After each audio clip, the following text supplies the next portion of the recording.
38장에 요셉의 형들이 요셉을 파는 이야기가 나와요. 37장에. 그리고 39장에서는 뭐냐면 요셉이 이제 애굽에서 살아가는 삶이 나와요. 보디발 장군의 집에 팔렸더라. 그리고 보디발 장군의 집에서 시작이 되어져요. 이렇게 전개가 되어지는데 중간에 38장이 싹 들어갔어요. 그리고 오늘 이야기가 나와요. 그러니까 이 38장을 싹 가려도 전혀 문제가 되지 않는다는 거예요. 사건의 전개 속에서 하나님의 말씀의 연결 속에서 문제가 되지 않아요. 그런데 이 38장을 왜 굳이 이 사이에 잠깐 집어넣은 이유가 무엇일까라는 거예요. 그 집어넣는데 오늘 우리 나라가 본 말씀 잘 읽어줬는데 내용이 지금 되게 재밌어요. 이 집안도 이런 집안이 없어요. 여러분 드라마 좋아하십니까? 드라마 좀 막장 드라마라는 거 혹시 들어보셨어요?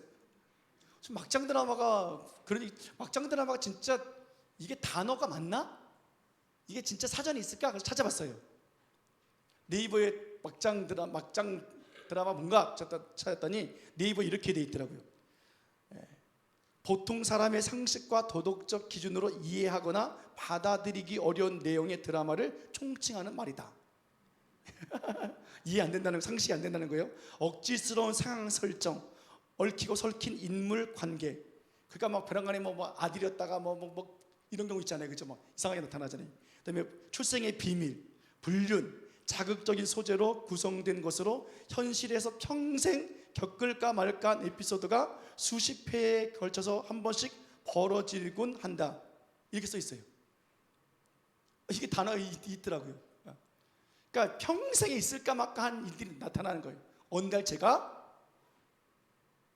출생의 비밀이 있어요. 뭐 이런 거 있잖아요. 이러고 짜자잔 이러고 막 이런 일들이 막장 드라마라는 거예요.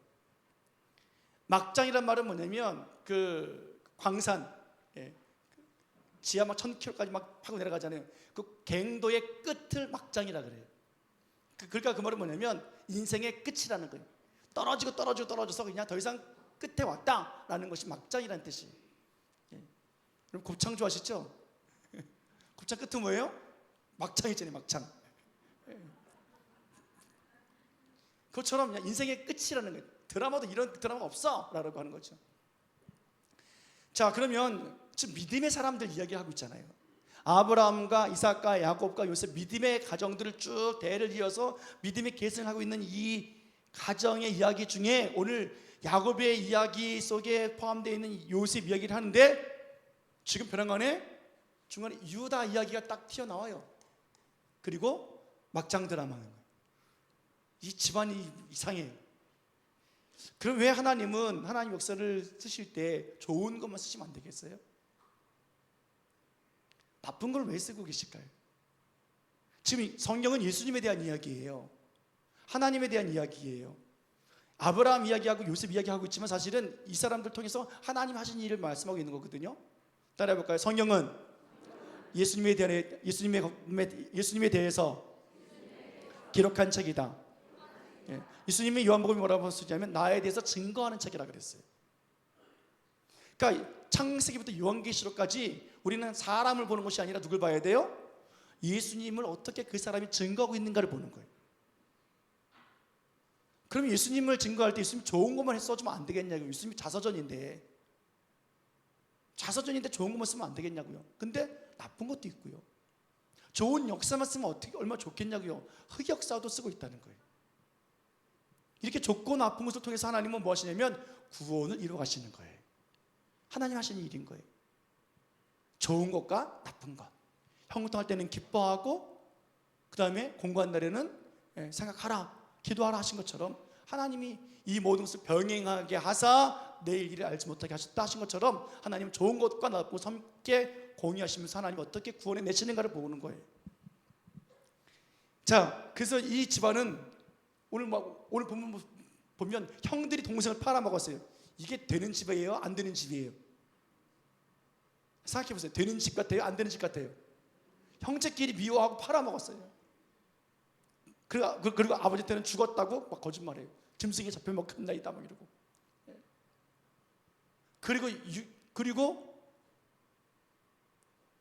르우벤은 아버지의 아내가 4명이나 있었는데 그 중에 한 여인이 가고 동침해 버려요. 이게 되는 집이에요? 망하는 집이에요? 이게 말도 안 되는 일들이잖아요. 이런 집안이 콩가루 집안이라고 말하잖아. 이런 집안을 족보도 없는 집안이라고 말하고. 이게 지금 믿음의 가정에서 일어날 일들이에요. 하나님이 이런 상황 속에서 어떻게 구원해 내시는가를 말씀해 주고 있단 말이에요. 어떻게 회복시켜 주실까라는 거예요. 저 밑바닥에서 어떻게 하나님이 구원해 내시는가, 그걸 말씀해 주시기 위해서 37장과 38장 사이에 싹 끼워넣기를 했어요.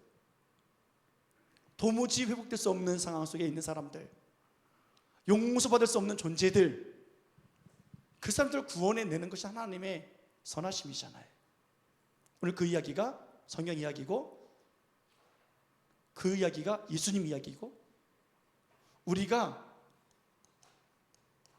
죄인 되었을 때에 예수님이 이 땅에 오셨다고요. 예수님을 기다리고 예수님을 사랑하고 그래서가 아니라 죄인을 살고 있을 때에, 따라해 볼까요? 죄인 되었을 때. 죄인은 사망이에요. 죄값은 사망이에요. 저주예요. 이 상황 속에 있을 때 주님이 오셨다고요. 오셔서 그냥 우리를 구원해 내셨어요. 이게 하나님의 은혜예요. 여러분, 다른 길은 없어요. 오직 한 길, 예수님밖에 없어요. 아멘. 예수님밖에 없어요.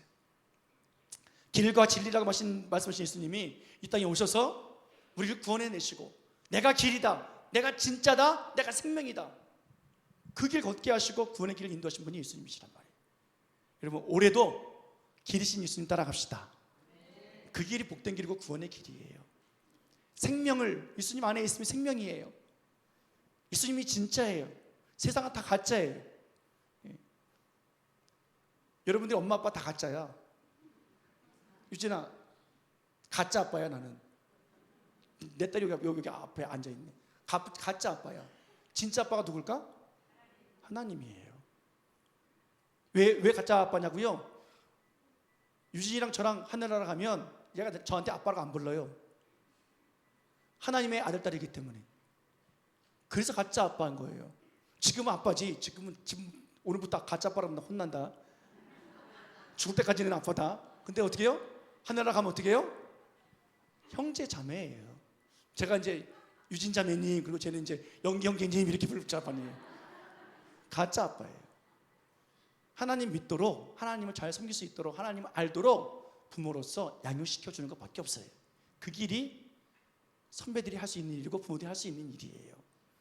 자, 그렇게 하나님께서 우리를 구원해 내셨고 하나님 섭리 안에 이끌어 가신다고요. 근데 교회 다닌다고, 내가 예수님 믿는다고 막 거룩한 척하고 막 의로운 척하면 막 속상해요. 막. 여러분, 우리는 용서를 받은 죄인이고요, 아직 용서를 받았는지도 모르는 죄인, 그냥 우리 공동체 속에는요, 나는 죄를 용서받은 줄 알아 하는 죄인이 있고요, 내 죄가 뭔지도 모르는 죄인이 있어요. 뭘 잘난 척 해봤자 죄인이에요. 그나마 내가 내 죄를 아는구나 조금 알고 회개하는 죄인인 거고요, 옆에 사람은 회개도 안 하고 있는 죄인인 거예요. 자랑할 것이 뭐가 있어요? 여러분, 교도소 가봤어요? 교도소? 저는 목사님은 많이 가서 이제 면회도 해요. 거기 들어간 사람들은요, 어떤 죄를 지었든지 간에 다 뭐예요? 다 똑같아요. 그 안에서는. 그 안에서는 다 다르죠. 급이 있고요, 다 달라요. 근데 우리가 볼 때는요, 다 죄수들이에요. 다 죄수들이에요. 뭐가 문제냐? 우리 공동체에서 다 급이 있고, 내가 더 나는 죄를 용서받은 죄인이고 해봤자 뭐예요? 하나님 볼 때 뭐예요? 다 죄인이에요. 거기에요. 뭘 잘난 척하고 뭘 거룩한 척하고 뭘 의로운 척하냐고요. 하나님이 의로우시지, 하나님 거룩하시지. 아멘. 하나님밖에 없어요. 하나님밖에. 할렐루야. 저를 목사로 세워서 가르치는 은사를 주시고 이 직분을 하셨으니까 제가 여기 서 있지, 안 그러면 저도 여러분 앉아가지고 똑같은 죄인이라고요. 목사님이나 여러분이나 똑같아요 그냥. 그런데 뭐예요? 진짜 우리 안에 진짜가 있잖아요. 그분은 예수 그리스도이세요. 아멘. 자 37장에 보면 이제 형들이 요셉을 구덩이에 빠뜨렸다가 팔아요. 루벤은 뭐라 그래요? 야, 손대지 말아라. 왜냐면 맏형으로서 지금 이 요셉을 건져내서 아버지한테 데려갈 작정이에요. 그래서 칭찬을 받아야 돼요. 인정받아야 돼요. 왜냐하면 아까 말했듯이 루벤은 엄마와 동침했던 적이 있기 때문에 아버지로부터 어떻게 해요? 인정받지 못해요. 너 이놈의 새끼 내 아들 아니야. 장자의 위치가 지금 위태위태해요. 그러니까 어떻게 해요? 아버지가 좋아하고 사랑하는 요셉을 그 형제들 사이에서 구출시켜서 어떻게 자기가 어떻게 해요? 상을 받아야 되기 때문에 그러고 있는 거예요. 형들은요, 죽여버립시다. 그냥 죽여버립시다. 다른 형제들은 그러고 있고요. 그럴 때 유다는 어떻게 해요? 그러지 말고 죽이면 그 피값을 우리가 받지 않냐. 그러니까 팔아버리자. 그래서 은 20개의 2년치 품삯을 가지고 팔아버렸어요. 그냥. 자, 그런 모습이죠. 그러면 이거를 팔자라고 했던 유다, 동생을 팔자 했던 유다는 어떻게 했을까? 오늘 그걸 한번 보려고 그래요. 어떻게 유다가 그렇게 팔자 했던 그 사람은 그러면 어떤 인생을 살았을까? 자, 오늘 본문 말씀은 그 말씀이에요. 자, 1절 말씀 볼게요. 1절 같이 보겠습니다. 자, 시작. 그 후에 유다가 자기 형제로부터 떠나 내려가서 아둘람 사람 히라와 가까이 하니라. 아멘. 자, 그 후에 동생을 판 후에 유다가 떠나요. 근데 재밌죠? 어디로부터 떠난대요? 형제들로부터 떠나요. 보통 아버지로부터 떠나야 될 거 아니에요. 혹은 집이라는 말을 써야 될 거 아니에요. 그렇죠? 혹은 뭐 고향이라는 말도 쓸 수 있겠죠. 고향. 근데 뭐라고 말해요? 형제들로부터 떠난대요. 아버지, 집, 고향 다 떠난 거예요. 헤브론 떠난 거예요. 그런데 뭐예요? 구체적으로 명시한 이유는 뭐 형제들에게로부터 떠나요. 왜 그럴까요? 이 집인 이제 쑥다밭이 됐잖아요. 아버지가 사랑하는 요셉이 죽었어요. 아버지 죽은 걸 알고 있어요. 근데 시체는 못 찾았죠? 그러니까 어떻게 해요? 돌아올 거라고 생각하는 거예요. 안 믿어지는 거예요. 하루아침에 죽을 리가 없어. 돌아올 거야. 그래서 맨날 슬퍼하고 있단 말이에요. 그가 아버지 볼 때마다 불쌍해요. 그리고 문제는 뭐예요? 형제들끼리 믿지 못하는 거예요. 형제들끼리. 여러분 범죄할 때요, 여러 사람이 함께 마음이 합해서 죄를 져요. 그 공범이 생기잖아요. 공범. 근데 죄를 짓고 나잖아요. 사건을 터뜨리고 나잖아요. 그래서 뭐 보상을 받았잖아요. 그러고 나면 흩어져 있어야 돼요. 왜 그럴까요? 꼭 누군가 문제를 일으켜요. 누군가 꼭 발설을 해요. 그래서 은행을 털었다, 10명이 털었다 그러면 어떻게 해요? 같이 돈 나눠가지고 같이 살면 돼요, 안 돼요? 돈 가지고 튀어야 돼요. 너는 잡혔다, 나는 안 잡힌다. 그러니까 10명이 지금 동생 하나 팔아먹었잖아요. 이거 불안한 거예요. 이게 언제 어떻게 터질지 몰라요. 그리고 만약에 요셉 이야기가 나왔다, 사건 얘기가 나왔다, 그러면 항상 지목받는 사람은 누구예요? 유다예요. 유다. 형제들끼리. 왜요? 형이 팔자 그랬잖아. 지들이 동조해놓고, 야 네가 임마 팔자고 했잖아 임마. 형 자기들이 함께 해놓고 처음부터 하지 말자고 하든지. 그때는 그냥 모른 척하고 그래 팔까? 그래 돈 나오는데 뭐 꼴보기 싫은 놈, 미운 놈 팔아버리자, 죽여버리자 그랬더놓고 말끝마다 요셉 얘기만 나오면 뭐예요? 누가 문제예요? 얘가 문제. 우리가 볼 때는 얘가 문제가 아니라 누구예요? 다 똑같은 놈들인데, 똑같은 사람들인데, 그죠? 그러니까 어떻게 해요? 아버지로부터 떠나기보다는 뭐예요? 불안하고 언제 어떻게 털지 모르고 자기를 늘 정죄하고 있는 형제들로부터 떠난다라고 말씀해주고 있잖아요. 얼마나 불안하면. 그리고 그가 이제 가서 아둘람 사람 히라와 가까이 해요. 이방인과 함께 어울리기 시작을 해요. 믿음의 사람과 함께 하지 아니하고 믿지 않는 사람도 하고 어울리게 되어집니다. 그럴 때의 사건이 얼마나 기가 막힌지 보세요. 가서 이제 결혼을 해서 아들 셋을 낳았어요. 그리고 거십이라는 동네 가서 살게 되어지는데요. 자, 되게 재밌어요. 자, 2절 3절 말씀 볼까요? 2절 3절. 자, 시작. 유다가 거기서 가나안 사람 수아라 하는 자의 딸을 보고 그를 데리고 동침하니 그가 임신하여 아들을 낳음에 낳음에 유다가 그의 이름을 에리라 하니라. 자, 4절. 그가 다시 임신하여 아들을 낳고 그의 이름을 오난이라 하고 그가 또 다시 아들을 낳고 그의 이름을 셀라라 하니라. 그가 셀라를 낳을 때 유다는 거십에 있었더라. 세 사람을 낳아요. 세 사람을. 그런데 2절 말씀 보면 뭐라 그래요? 유다가 한 여인과 결혼하죠. 자, 2절 다시 보여주세요. 자, 거기서 가나안 사람 수아라고 하는 사람의 딸을 보고 동침해서 결혼을 해요. 여러분, 아직 이제 율법이 있기 전이에요. 그러나 아브라함의 그 가정에는 하나님 말씀이 있어요. 그 집안의 가훈과 같은 하나님의 약속과 규례와 명령이 있어요. 규율과 규정이 있어요. 그래서 뭐냐면 이방 여인과 결혼하지 말라라는 거예요. 그래서 이삭도 야곱도 이방 여인과 결혼하지 않냐고 친족들 중에 고향에 가서 데리고 오잖아요. 근데 유다는 아버지를 떠났어요. 형제를 떠났어요. 고향을 떠났어요. 그리고 지금 아둘람 사람 히라와 함께 지내고 있고 지금 가나안 사람 수아라는 사람의 딸과 결혼하잖아요.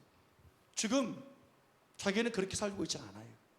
믿음의 사람과 결혼하고 있지 않다라는 거예요. 그런데 보세요. 이 유다가 수아의 딸을 만나는 과정이 좀 재밌어요. 다시 2절 말씀 다시 한번 볼게요. 자, 2절. 자, 시작. 유다가 거기서 가나안 사람 수아라 하는 자의 딸을 보고 그를 데리고 동침하니. 자, 딸을 보고 그다음 뭐예요? 보고 데리고 동침해요. 결혼한 거죠. 보고 데리고 결혼한다고요.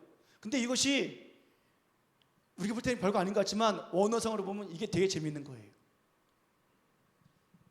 정상적인 결혼을 표현할 때는요, 이런 표현을 안 써요. 창세기 34장 1절 2절 말씀 볼게요. 창세기 34장 1절 2절. 자, 시작. 레아가 야곱에게 낳은 딸 디나가 그 땅의 딸들을 보러 나갔더니 히위 족속 중 하몰의 아들 그 땅의 주장 세겜이 그를 보고 끌어들여 강간하여 욕되게 하고. 끌어들여 강간하고 욕되게 하고. 그를 보고. 문장이 비슷해요. 이 사건은 뭐예요? 세겜 지역에 있었을 때 그 야곱의 딸 디나가 세겜 주장으로부터 욕보임을 당하는 사건이에요. 그가 보고 끌어들여서 지금 동침해요. 강간해요. 이 사건하고 비슷한 거예요. 내가 보기에 좋아요. 누가 보기 좋다고요? 내가 보기에. 부모가 보기에 좋은 것 아니에요. 하나님 보시기에 좋은 것 아니에요. 내가 보기에 좋아요. 그리고 어떻게 해요? 데리고 가요. 취해요. 뺏어와요. 테이크한다는 뜻이에요. 데리고 와요. 그리고 동침을 해버려요. 들어가 버려요. 강제적으로 부적절한 관계, 욕보이를 해요. 그러니까 오늘 유다가 수아 사람의 딸을 내가 보기 좋고 내가 취해서 그냥 같이 살아요. 하나님 원하시는 결혼 아니에요. 형제를 떠나고 아버지를 떠나고서 불안해서 도망 나와가지고 좀 거심에 살면서 지금 자기 마음대로 자기 뜻대로 해요. 이런 삶을 살고 있단 말이에요.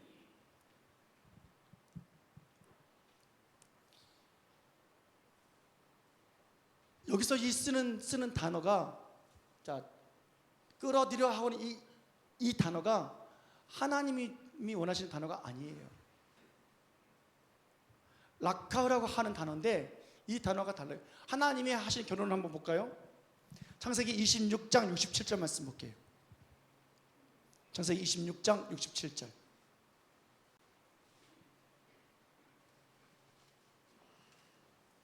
자막 안 됐어요? 창세기 26장, 예? 안 됐어요?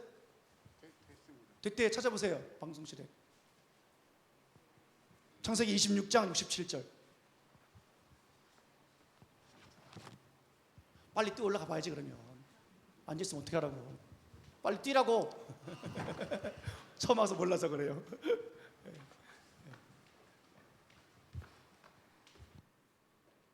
나도 찾아야 되잖아요. 그러면 자 시작. 이삭이 그들에게 이르되 너희가 나를 미워하여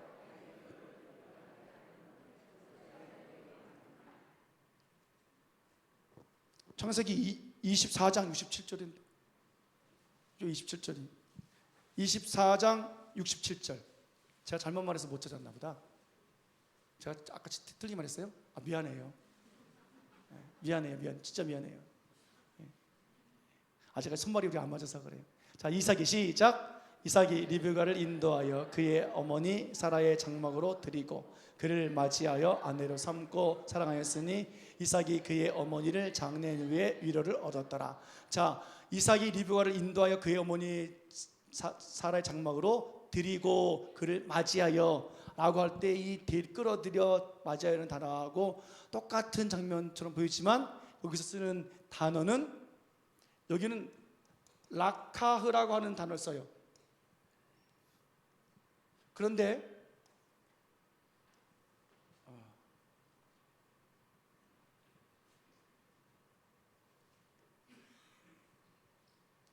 자, 잘못된 결혼, 유다가 쓴 것은 라카허라고 하는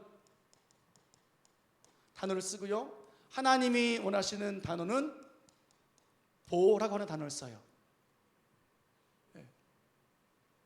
하나님이 축복하시는 결혼. 지금 여기는 이삭이 리브가를 맞이할 때도 그랬죠. 29장 23절 말씀 보세요. 29장 23절 말씀. 자, 시작. 저녁에 그의 딸 레아를 야곱에게로 데려가매 야곱이 그에게로 들어가니라. 그래서 들어가다라는 말도 보예요. 보.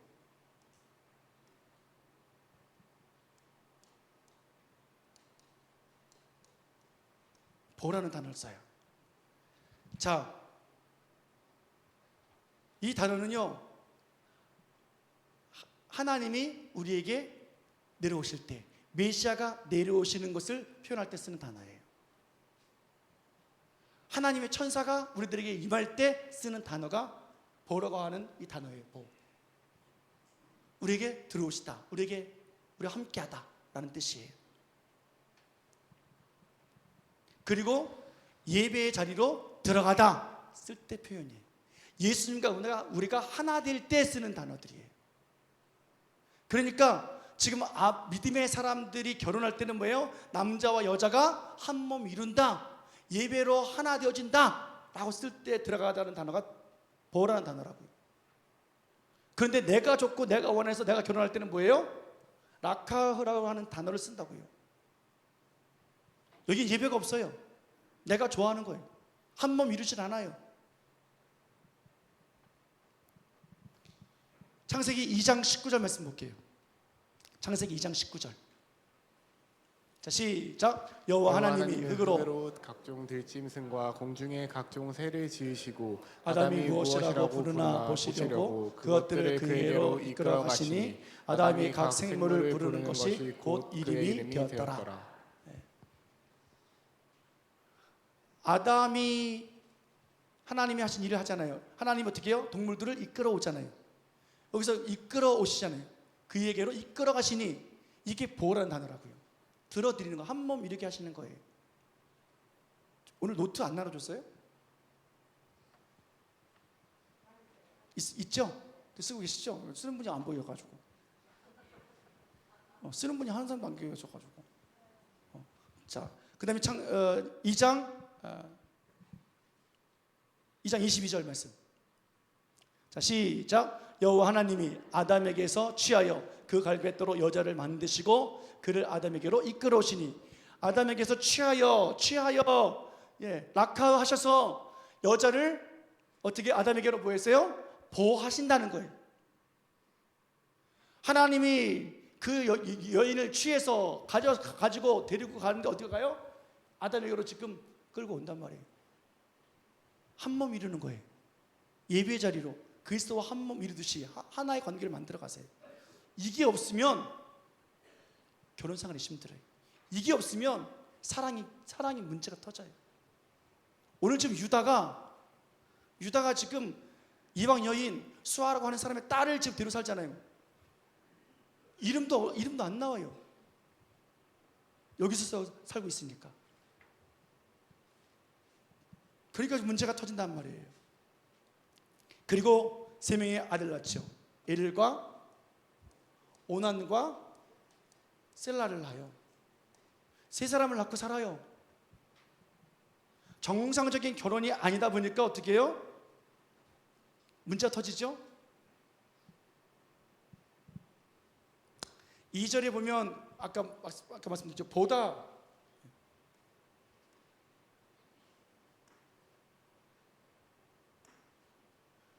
보다라는 단어, 이 라라고 하는 단어인데요, 이것은 내가 보기에 좋은 표현이기도 해요. 그러니까는 하나님의 거룩함과 신성함과 아름다움과 하나님 주신 여인을 보는 것이 아니라 내가 이쁜 여자 찾는 거예요. 그런데 놀랍게도요, 이 하나님 편에서 이 단어를 보면은 하나님이 준비해 놓다라는 뜻이에요. 참 재밌어요. 하나님이 하시는 것은 항상 양면성이 있어요. 하나님 편에서 받아들여지다라는 거예요. 그래서 뭐예요? 이것도 하나님이 허락하고 계시면서 지금 돌보고 계시는 거예요. 네가 비록 죄를 짓고 있고 네가 비록 그렇게 살고 있지만 내가 너를 돌봐주고 있어. 하나님 섭리 안에 있어 라고 하는 거예요. 이것이 믿음의 사람의 삶이에요. 망할 것 같은데 안 망하죠. 저 사람 왜 안 될 것 같은데 되죠. 하나님이 뭔가를 하고 계시는 거예요. 근데 이게 끝까지 안 가요. 돌아와야 돼요. 안 그러면 끝에는 어떻게 해요? 망해요. 그러니까 하나님께서는 아직까지는 돌보고 계시단 말이에요. 자, 6절 말씀 볼게요. 6절 본문 6절 말씀. 자, 시작. 유다가 장자 엘을 위하여 아내를 데려오니 그의 이름은 다말이더라. 자, 이제 장자 엘을 위해서 아내를 데려와요. 이름이 누구예요? 다말이라는 여인이죠. 다말이 종려라는 뜻이에요. 번성함이 있어요. 그러니까는 이스라엘 여인의 이 다말이라는 이름이 많아요. 자, 장남을 위해서 데려오는데 이 여인이 어디 사람이에요? 딥나 여인이에요. 딥나 여인. 이방 여인이에요. 블레셋 여인이에요. 여전히 유다는 뭐예요? 자기도 그냥 이방 여인이라고 살고 아들을 위해서도 이방 여인을 위해서 또 데리고 와요. 하나님하고 상관없이 살아가요. 부자 되려고, 이쁘려고, 좋은 사람하고 어떻게 관계 맺느냐는 거예요. 그런데 하나님께서 애를 악하게 보셨어요. 그리고 죽이세요. 하나님이 악하다고 죽이지 않았거든요. 이 시대까지는. 근데 언제 죽이냐면 노아 시대 때 죽이시잖아요. 노아 시대 때. 그죠? 악하고. 그리고 소돔과 고모라, 롯이 있었던 그 소돔과 고모라 때 하나님께서 망하게 하시잖아요. 세상을 망하게 하고 불과 유황으로 다 망하게 하고, 그것이 뭐예요? 성적인 문제예요. 하나님을 인정하지 않는 문제, 하나님 없이 살아가는 사람들 삶. 그러니까 그 아들이 하나님 없이 살고요, 그냥 다말이라는 여인하고 그냥 하나님 상관없이 예배 없이 믿음 없이 살아가고 있고요, 정적으로 막 죄 짓고 살아가니까 어떻게 해요? 죽이셨단 말이에요.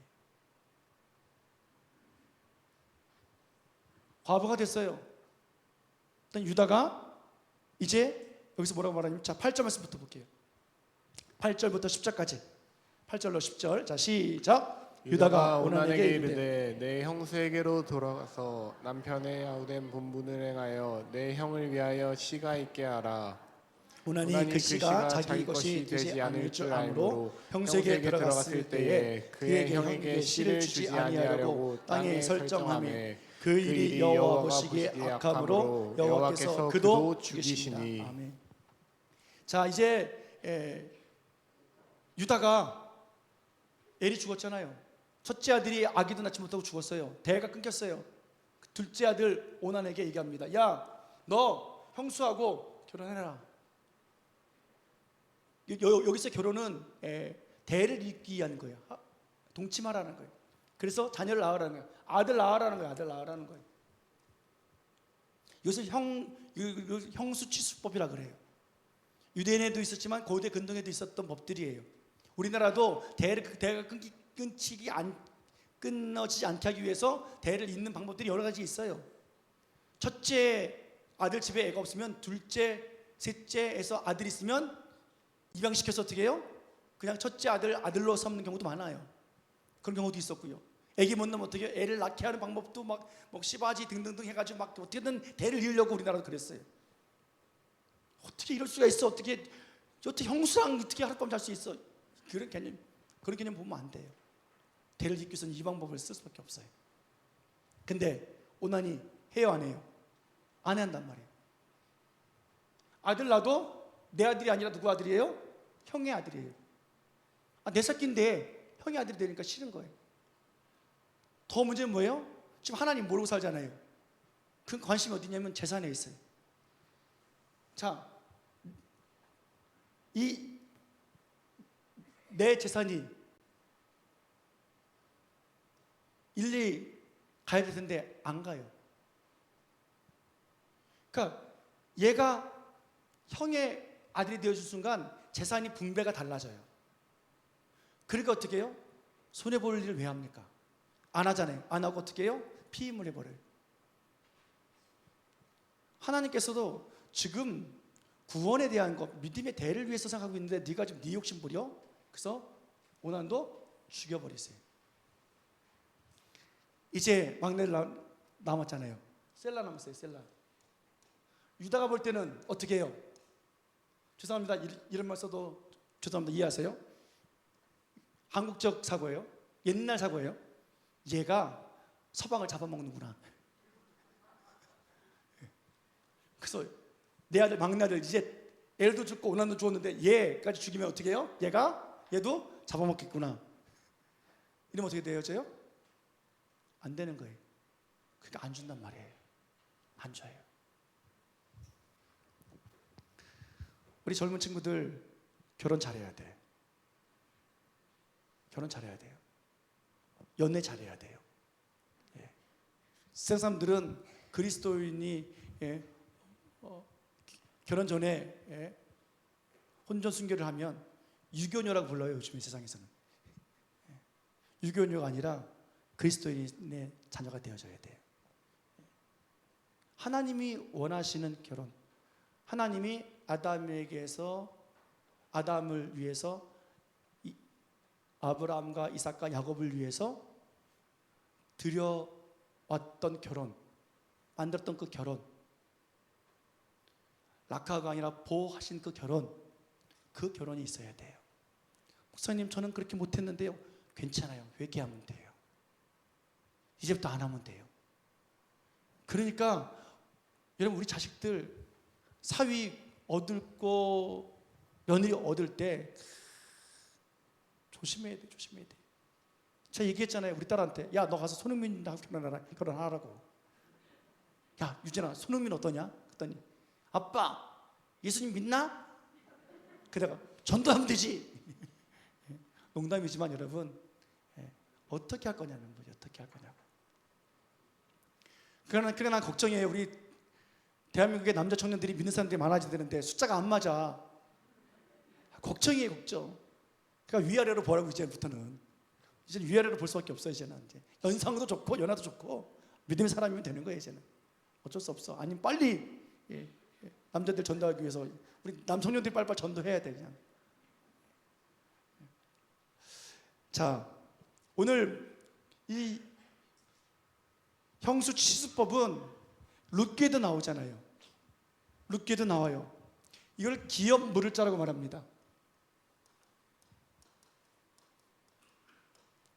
기업 물을 자. 이 사람이 필요해요. 오늘 오난과 셀은 기업 물을 자예요. 친족 중에 가장 가까운 사람, 그 사람이 대를 물어줘야 돼요. 나오미가 룻과 함께 고향으로 베들레헴 들어왔는데 뭐 아무것도 가진 게 없잖아요. 다 망하고. 그런데 이 과부러지는 며느리를 위해서 대를 이을 자, 기업 물을 자를 선택해 줘요. 가장 친척 중에 가장 유력한 사람이 있는데 그 사람이 싫대요. 자기 싫대요. 나 안 한대. 내 재산 나눠주고 싶지 않대요. 내 새끼 나가지고 내가 주고 싶지 않대요. 그래가지고 두 번째 보아스라는 사람이 내가 그럼 기업 물어줄게. 내가 재산 나눠줄게. 그리고 결혼한단 말이에요. 이 기업 물을 자. 신명기 와서 여기서 율법으로 정해집니다. 신명기 한번 볼까요? 신명기 25장 5절 6절 말씀.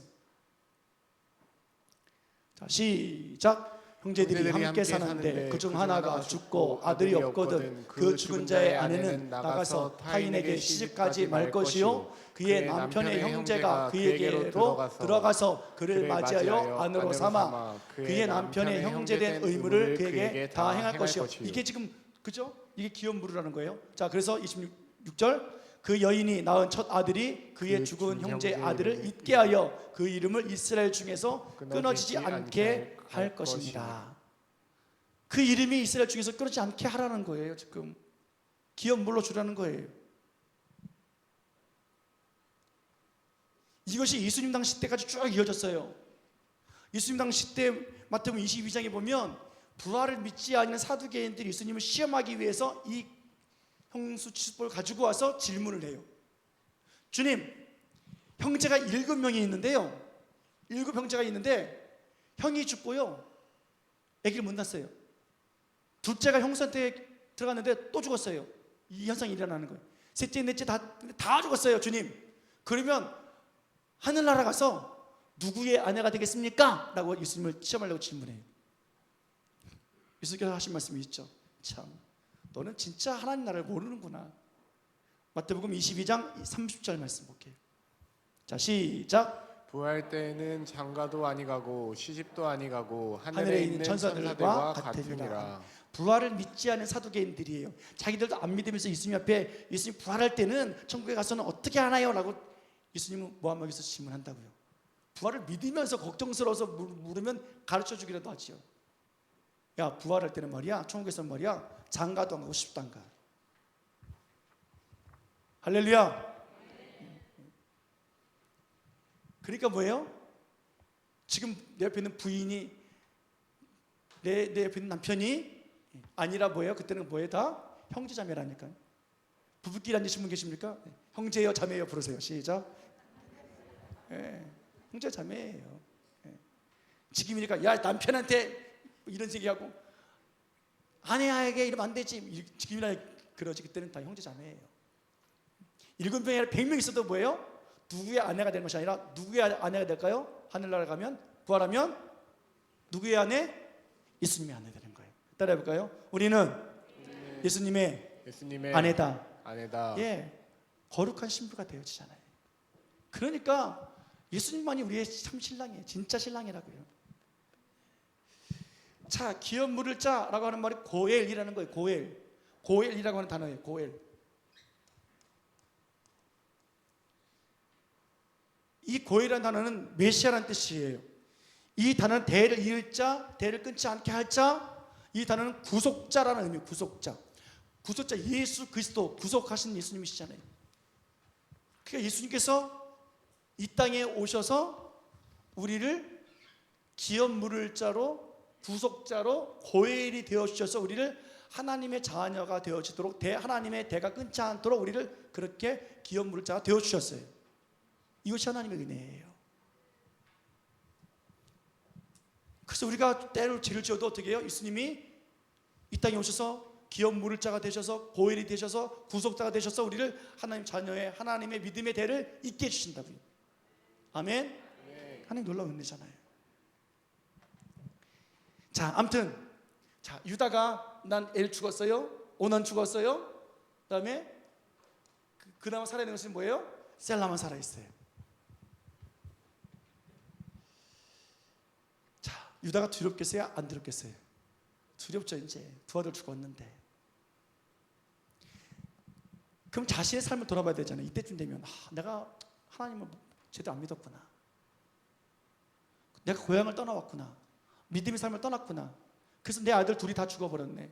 이 아버지가 참 미련했다. 회개해야 되지 않겠냐고요. 근데 자기 안 봐요. 누구 봐요? 다말 본다고. 다말. 너 때문이야. 네가 있으면 내 아들도 죽어. 그래서 어떻게 해요? 다말을 어떻게 해요? 뒷나라 보내요. 야, 아버지 집 잠깐 가 있어. 아직 어리잖아. 핑계를 대요. 좀 더 성장시켜서 좀 더 멋진 아들 만들어서 야, 좀 남자다운 애 해가지고 내가 그래도 얘가 좀 자리를 잡아야지. 직장 이제 막 들어갔는데 좀 야, 과장쯤 되면 집 마련하면 내가 결혼시켜 줄게. 막 그렇게 한단 말이에요. 그래서 보냈어요. 이게 문제 아니겠습니까? 유다는 아버지 집에 있어야죠. 고향 떠나면 안 됐었죠. 유다는 형들과 함께 있었어야 된다고요. 이방 여인 수아의 딸하고 결혼하면 돼요? 안 돼요? 안 됐어요. 그리고 아들을 위해서 지금 회개를 해야지 어떻게 며느리를 또 돌려보내냐고요. 하는 것들마다 생각하고 계획하는 것마다 노아 시대 때처럼 생각하는 것이나 계획하는 것이 다 하나님 보시기에 뭐였어요? 악하다고요. 악하다고. 그럼 악한데 형통하겠어요? 불통하죠. 안 돼요. 하는 일들마다 안 돼요. 어떤 방법을 취해도 안 돼요. 이제 내일 보겠지만 내일 되면 이 일이 이상하게 벌어져요. 이상하게 벌어진다고요. 예. 힌트 드려요. 다 아시겠지만 유다가 이제 어떻게 해요? 다말하고 동침해서 아기를 낳아요. 콩가루 집안이라니까. 아니 지 새끼 안 주고 어떻게 해요? 지가 품어. 이런 생각이요. 여러분 획가닥해요. 전 요즘 이 시대를 보면서요, 우리 한국 사회를 보면서 야, 이거 큰일이다 싶은 생각이 뭐냐면 하나님이 이 시대에 유혹의 영을 주는 것 같아요. 아니 죄인인 줄 아는데 감옥에 안 보내고 대통령 만들려고 그러고, 감옥에 가는 사람도 떳떳하게 들어가고요, 사람을 죽인 놈들도 떳떳해요. 부끄러움이 없어요. 이게 뭐가 진리고 뭐가 비진리인지 구분을 못해요. 세상에 유혹의 영이 빠져가지고 어떻게 저런 상식 이하지 막장 사회인 것 같아요. 여러분 이 시대에 여러분 우리 잘 분별하셔야 돼요. 세대에 본받지 마셔야 돼요. 아멘. 세대를 본받지 말고, 로마서 12장에 있는 말씀이 세대를 본받지 말고 하는 그 단어 속에 영어 성경 번역 중에 뭐냐면 카피하다라는 뜻이 또 있어요. 세상 거 카피하지 말라고요. 왜 자꾸만 카피해요? 우리가 그들로 하고 카피하게 만들어야지. 그럼 우리가 깨어있지 않으면 안 돼요. 할렐루야. 그래서 말씀용 시키시는 거잖아요. 지금 아버지를 떠난 아들의 모습을 보고 있어요. 하나님을 떠난 믿음의 계승자의 삶을 보고 있어요. 동생을 팔아먹은 형의 모습을 보고 있는 거잖아요. 여러분 인생의 비밀은 뭐냐면 남을 안 되게 해놓고 내가 잘 될 거라고 생각하는 것은 진짜 이상한 거예요. 이거야말로 상식 이하예요. 남을 못 되게 하고 내가 잘 될 것 같으세요? 천만의 말씀이에요. 남편을, 아내를 못 되게 해놓고 내가 잘 될 것 같으세요? 자식을 못 되게 해놓고 잘 될 것 같으세요? 친구를 못 되게 하고 잘 될 것 같으세요? 목사님을 못 되게 해놓고 내가 잘 될 것 같으세요? 성도들 못 되게 해놓고 잘 될 것 같으세요? 천만의 말씀이에요. 착각하지 마세요. 하나님 보고 계세요. 그럼 어떻게 하면 돼요? 회개하면 돼요. 옆 사람 향해서 회개합시다. 시작. 예. 졸고 계신 분 두 분이 계셔서 그랬어요. 예. 우리는 어차피 나를 사랑하지 옆 사람 사랑 안 해요. 내가 잘 돼야지 옆 사람 잘 되는 거 안 돼요. 그러니까 어떻게 해요? 우리 죄를 지을 수밖에 없어요. 그럼 그때마다 뭐 하면 돼요? 회개하면 돼요. 회개하지 않으니까 문제잖아요. 유다가 하나님을 보지 않고 있어요. 하나님이 없는 사람들하고 살고 있어요. 하나님 없는 사람들하고 같이 동침하면서 살면서 아기까지 낳고 살고 있어요. 왜 이런 현상이 일어났습니까? 다른 건 아니에요. 아버지를 떠났잖아요. 고향을 떠났다고요. 예배를 떠났어요. 그것도 아주 떠났나요? 아니에요. 잠시 떠났을 뿐이에요. 잠시. 이제 돌아갈 거예요. 여러분, 이게 문제라고요. 우리가 언제 하나님 떠난 적 있어요? 우리가 살면서 언제 기도 안 한 적 있어요? 언제 말씀 안 읽은 적 있어요? 근데 언제요? 잠시 못해요. 우리는 잠시 기도 생활 놓쳐버리고, 잠시 예배 까먹고, 잠시 헌신하지 않고, 잠시 안 할 때 많다고요. 근데 문제는 뭐예요? 요때가 문제예요. 잠시 안 하는 동안에 문제요? 별의별 일이 다 생겨요. 별의별 일이. 공동체를 세우지 못하고 공동체를 망하게 만들고, 기도생활 잘할 때, 예배 잘할 때, 하나님 앞에 있을 때는요, 말이 얼마나 거룩하고 아름답고 존귀한지 몰라요. 근데 잠시 떠나 있을 때는요, 성도를 뒤집어 엎어놔요. 그냥. 이게 문제예요. 근데 감사한 것은 뭐예요? 하나님의 은혜로 올해 주제가 뭐예요? 변질이 아니라 변질이 됐어도 하나님 어떻게 해요? 변화되게 해주시니까. 할렐루야. 그러니까 우리 회복될 수 있는 거예요. 옆 사람에게 이렇게 손잡으면서 변질되지 말고 변화됩시다. 시작. 그래요. 한 번 더요. 잠시에서 빨리 돌아옵시다. 시작. 예, 잠시에서 빨리 돌아와야 돼요. 잠시 한 번, 주일에 한 번, 두 번 빠지잖아요. 여러분, 2주 이상 빠지면 제가 비싼 거래요. 비싼 거로. 첫째 주는 무슨 일 있으신가 보다, 아프신가 보다, 어디 가셨나 보다. 2주 빠지죠? 이거 문제가 있는 거예요. 석 주 빠지죠? 그때는 못 잡아요.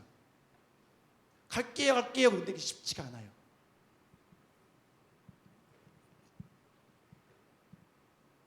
여러분, 힘들어도 계속 나오셔야 돼요. 아멘. 공동체가 꼴 보기 싫죠? 옆사람이 꼴 보기 싫을 때 있잖아요. 그래도 어떻게 해요? 그냥 나와야 돼요. 엄마 아빠가 꼴 보기 싫다고 집에 안 들어가면 누구 손해예요? 그 자녀가 문제예요. 마누라 꼴 보기 싫다고 집을 안 들어가면 어떻게 해요?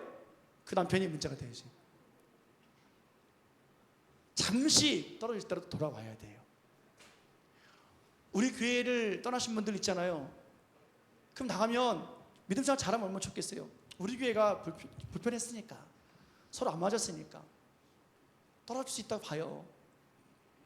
다른 교회에 가서 예배 드릴 수 있다고 봐요. 근데 제가 체크해보면 다른 교회 가서 정상적으로 예배 드릴 사람이 많지 않았어요. 그래서 여러분들에게 지금도 얘기하지 않지만 제가 개인적으로 계속 신방을 해요. 우리 교회 떠났는데도 불구하고,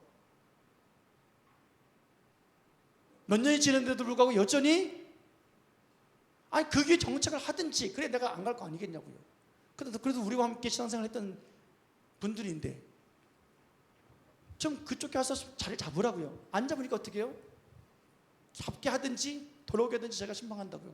근데 그게 맞들려가지고요, 목사님 신방 오셔야죠 이러고 있어요.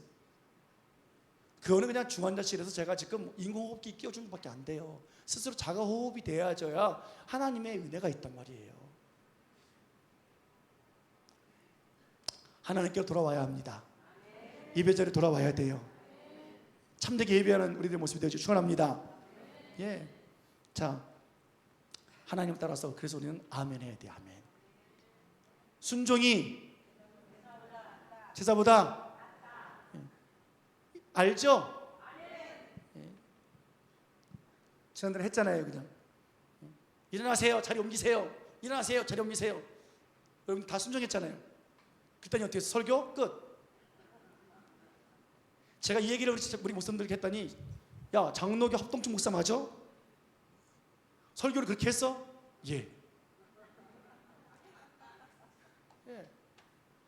100번 말하면 뭐하냐고요. 안 듣는데. 순종이 제사보다 낫다는 걸 알면서도 순종하지 않잖아요. 예배보다 나은 걸 해야지. 그래서 해봤잖아요. 이제 우리끼리 절대 이런 거 하지 맙시다. 순종 잘해서. 아멘. 옆 사람에게 순종 잘합시다. 시작.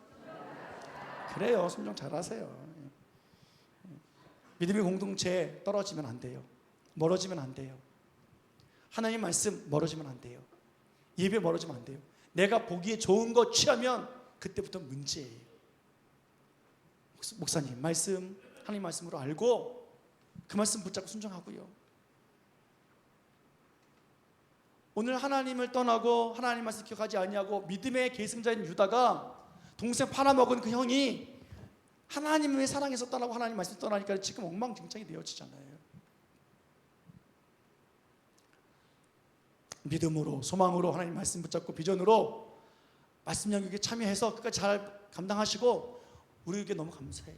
말씀 양육 끝나고 나면 봄에 또 뭐 해야 돼요? 땅밟기 해야 돼요. 4년 했어요. 3년 남았어요. 이제 잘하고 있어요. 선생님 그거 해야 돼요. 해야 돼요. 왜요? 무당집 사라지는 거랑 우리랑 무슨 관계가 있냐고요. 가까운 교회가 해야지 왜 우리가 해요. 우리 피해도 없는데, 우리가 그들 피해 주는데 영업방해라고 막 화내잖아요. 그냥 우리의 안에 있는 죄, 우리의 삶을 돌아보자는 거예요. 그렇잖아요. 그래서 땅받기 해야 된다고요. 그렇게 말씀으로 무장되고 또 회개하고 봄에 그리고 이제 살아가면 여름, 가을, 겨울 하나님이 복 주세요.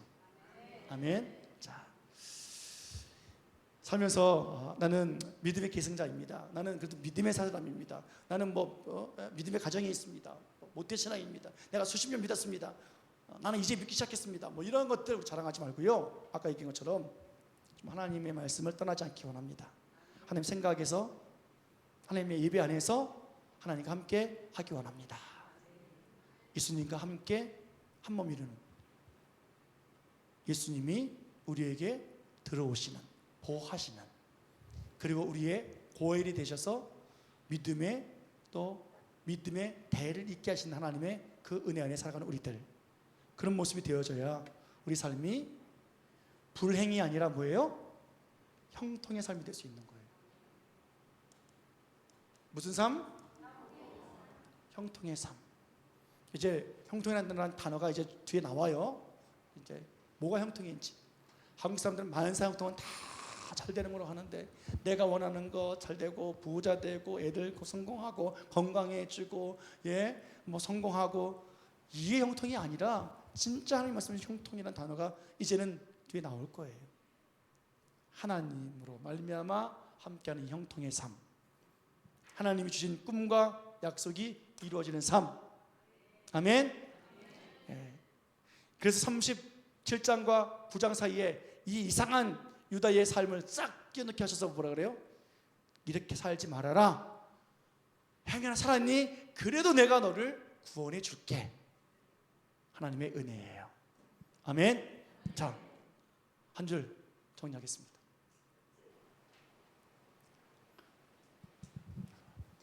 한 줄 정리한 거 띄워주세요.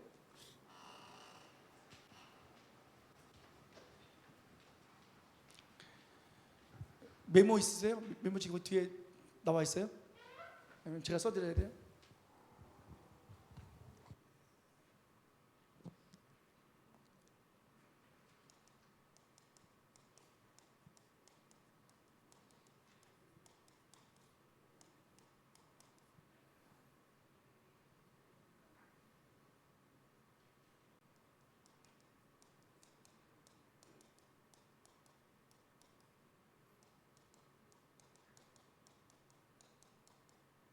형통일까요? 불통일까요?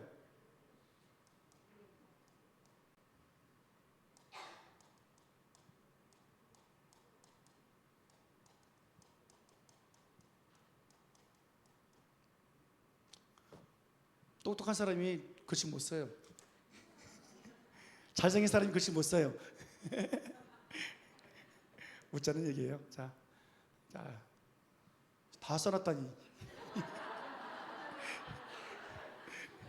자, 시작. 하나님을 떠나. 한 번 더 시작. 옆 사람 향해서 하나님을 떠난 믿음의 계승자는 불행의 연속이랍니다. 시작.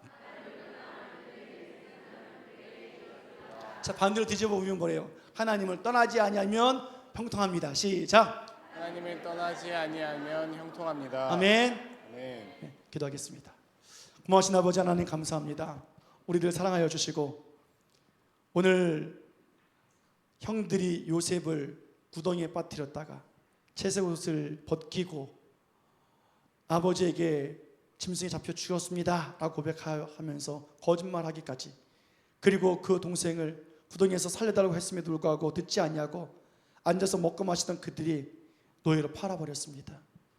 그렇게 팔자라고 시작했던 이 유다의 삶을 우리가 들여다보았습니다. 하나님 없는 삶이었고, 하나님을 잃어버린 삶이었고, 하나님 없이 자기 인생을 살아봤으나 되는 것이 하나도 없었습니다.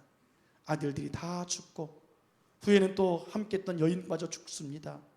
그리고 그 며느리와 또 동침한 사건까지 또 벌어지는 것을 우리가 또 내일 볼 텐데, 하나님 아버지, 그럼에도 불구하고 하나님은 그를 회복시켜 주시고, 그 유다의 가정에서, 그 후손에서 다윗을 주시고 메시아를 주셔서 고혈되신 예수님께서 이 땅에 오셔서 우리들에게 믿음의 대를 잇게 하신 하나님, 오늘도 그 예수님이 나와 함께 계심을 믿사오니 우리들의 삶이 어떤 삶이 되었든지 간에 이제부터라도 예수 그리스도와 함께 말씀 안에서 믿음과 소망의 비전을 품는 주의 약속을 가지고 살아가는 복된 우리가 될 수 있도록 축복해 주옵소서, 형통케 해 주옵소서. 감사하며 예수님의 이름으로 기도드리옵나이다. 아멘.